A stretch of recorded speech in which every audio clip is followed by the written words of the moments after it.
Hey guys, welcome to another episode of Pint Bros. I'm your host Robert, and on our continuous journey of visiting every brewery in Southern California, we're out here in the city of Anaheim checking out Brewery X, one of the top 10 distributors in Southern California.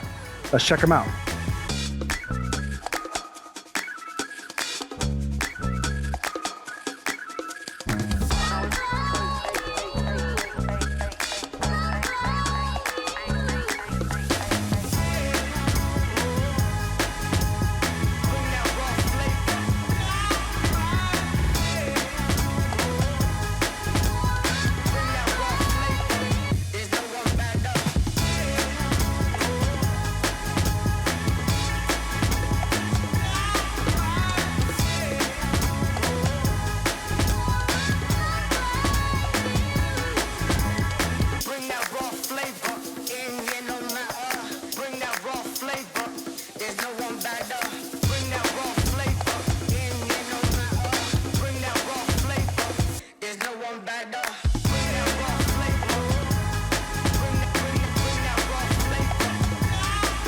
All right, guys, I am joined with Trevor, the head brewer of Brewery X. Thanks, Trevor, for having us here. You know, Trevor, coming into this place was a wow factor. I think a lot of people here don't understand. How big is it exactly? 76,000 square feet. Wow. Yeah, so that's the brewery production area, the tap room. Then also there's an additional 15,000 square foot beer garden outside.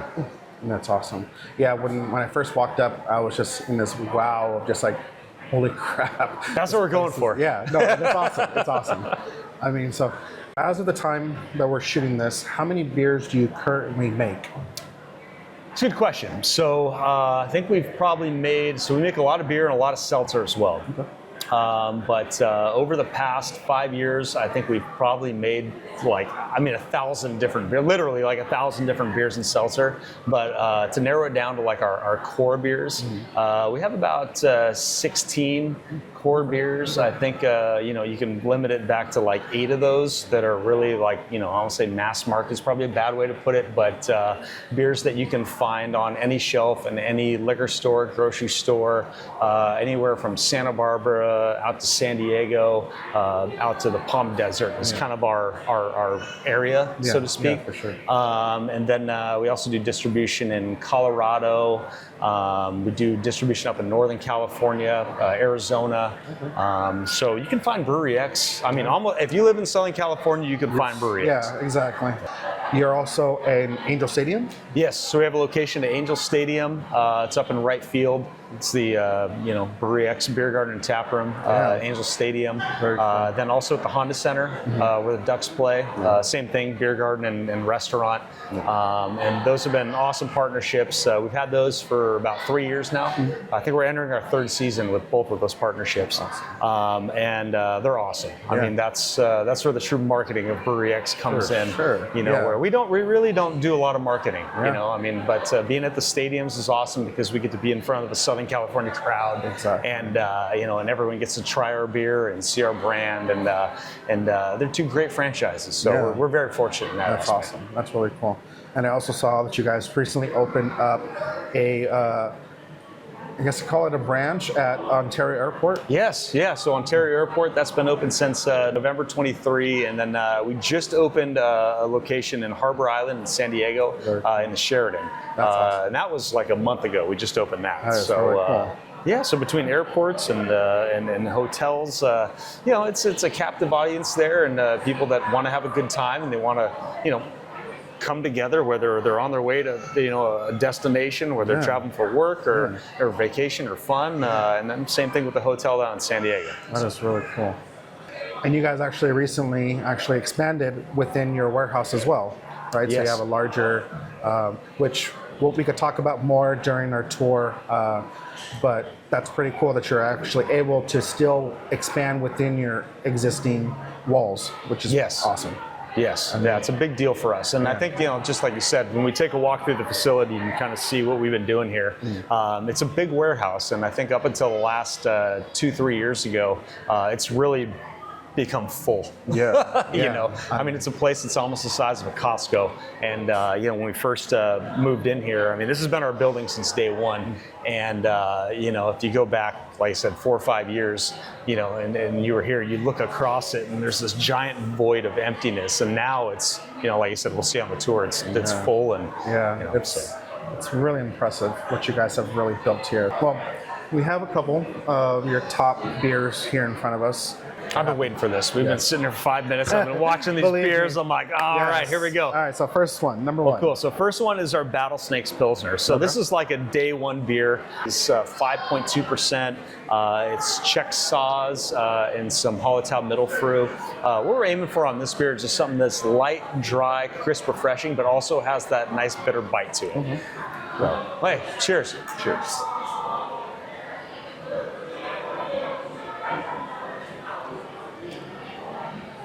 So you can see it's got that, you know, those indicative noble herbal notes of the, you know, Czech Saaz. We actually won a bronze medal for this at GABF and Bohemian Pilsner. This was in 2022. Yeah. But yeah, and so this is, you know, I mean, 100% Pilsner malt. And, you know, like I said, I went over the hot bill, but this is probably between the brewers. This is our favorite beer. Yeah. This is what we sit down and drink every day after work. This is the house favorite light beer, so to speak. And again, you know, Pilsner kind of blends that line, and I like to go a little more aggressive on it in terms of the hoppiness and bitterness, Very just so it has some character. It's definitely the kind of, you know, beer that you could have year round also. Yes. You know, so it's a very, I could totally, Thank you. I'm a big fan of it. Yeah, it's got good lacing because of the, you know, the Pilsner malt and the way we you know, we mash in and do our temperatures and our steps and our rests. We lager this in proper lager tanks, which is pretty cool. Which we'll probably see on the tour. Yeah, you know, we have these lager tanks that we do this in. So if I were to say I have I'd probably say it about all of them. But if I were to have a baby recipe, like this is my one. Very cool. Yeah, so then the second one is our Slap and Tickle IPA. Now, I mean, you know, flagship is a term, you know, you always hear when you go to a brewery, hey, what's your most popular beer? This is by far our most popular beer, our most produced beer. This accounts for probably around 35 to 40% of our entire production brewery. Wow, okay. Our Slap and Tickle IPA. Okay, the name. Who came up with the name? So that was me. And here's the thing. Now, contrary to popular belief, right? So Beer Fest. Yes. You know, I mean, I think there's a part in that where, you know, one of the characters is like, oh yeah, he was kind of messed up. He's like, oh, I like a little slap and tickle, you know? and so for me, I know that name, I know that movie, and it didn't really come to mind at the time. We get it a lot, but for me, it's more so what the beer does, right? So we designed this beer to be a very drinkable, crushable West Coast IPA. This only has like 55 IBUs. Like it's really tame. Yeah. 6.7%, but really it's a gateway IPA. So, you know, I didn't want to make an IPA that was like 7.5% and that was big and boozy and bold and strong. This is just kind of like right in the middle. So anyone can come in here and say, hey, you know, what's your most popular beer? And whether they're a lager drinker, a light beer drinker, IPA drinker, it doesn't matter. They can sit down, have our most popular beer, and enjoy it. Yeah. So Slap and Tickle, it's Citra Mosaic, Simcoe hops, kind of the holy trinity of hops. I know we're not the first person that do, you know, first brewery that does that, but we think we do pretty well at it. But yeah, Slap and Tickle. Yeah, really great. And with this, we won a silver medal at World Beer Cup. I think that was 2023? 2022 or 2023, we won a silver medal at World Beer Cup for this. So super proud of it. I personally am a big fan of IPAs, Pilsners. Yeah, I could totally see where this would be a great way of introducing IPAs to anybody, because it's very subtle too. You have that great flavor, but it doesn't have that. Yes. You know, It's like, because I also feel sometimes that other brewers that I've visited, you know, I feel that they tend to overpower the flavor, and I feel like it's more of a way to cover mistakes and stuff like that. Absolutely. And I feel like when you have this kind of control, I feel like it's a lot of work to get to this point. That's a great one. I'm going to use that. Yeah. I'm going to use that in my future explanation of it, because you're absolutely right. So it's almost like taking a lager or like traditional German Pilsner mindset where, you don't have anything to hide behind, right? So why can't we apply that to an IPA, And don't get me wrong, we add a fair amount of hops to this, but it's not the quintessential part of the beer. Yes. I mean, it's really the malt character, it's the balance with the hops, it's the water profile that makes this just very quaffable, drinkable, easy beer. It is a very well balanced IPA. I'll give you that for sure. Thank you. And knowing that, when everyone goes out to any of these places we talked about earlier, the bars, liquor stores, grocery stores, this is what you're going to see on the shelf. So this is the first representation of Brewery X you're going to get. So I think we can probably tell, by looking at the camera. So we've got hazy IPA. We got a hazy IPA right here. Yes. Yeah, and I love hazy IPAs. For all those, let's go back to, I'd say probably 2010, when we really started seeing hazy IPA penetrate the market and start to blow up. So we kind of almost.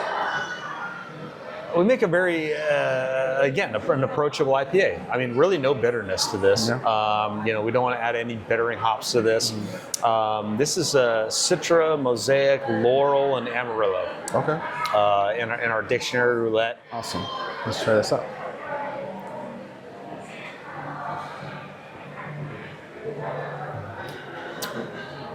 So right there, you get that.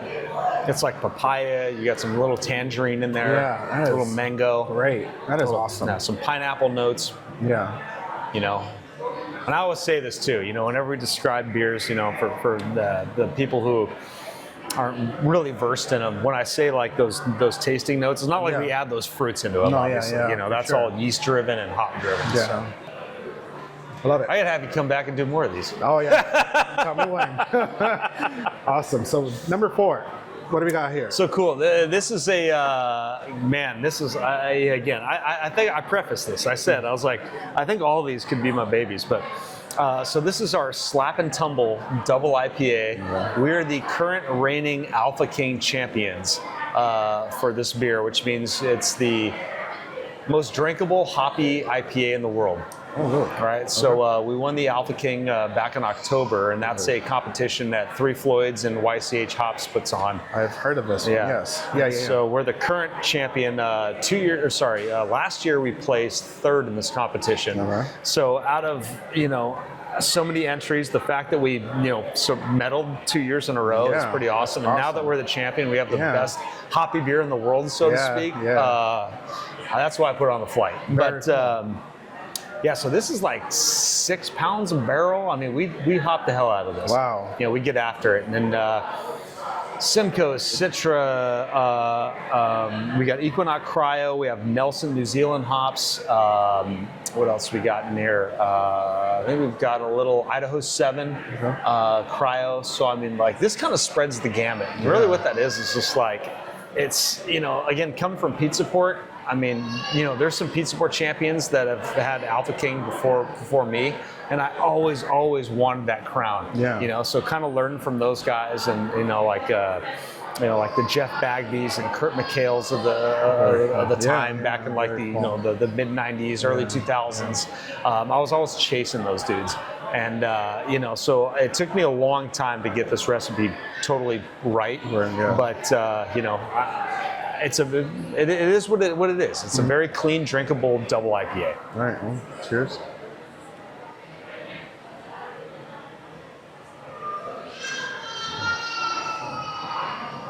Tons of flavor, tons of aroma, but still, again, very drinkable. Mm-hmm. I'll tell you this. I could totally say why these are some of your top beers. The spectrum of the different individuals I could see in every single beer, which I love. Because I could see just by these 4, the vast group that you could serve and make happy with these flavors. And then the other, 12 or so that you have, the vast flavor profiles that you could give everybody. It's really impressive. I mean, like I said, Thank you. every single Means a one of lot. these took me through a different kind of, experience. This one in particular, like I said, took me to a freaking childhood. Hey man, These are that's high awesome. praise, man. I This appreciate is the that. reason why I created this channel, right? Is to bring awareness to this incredible craft beer world.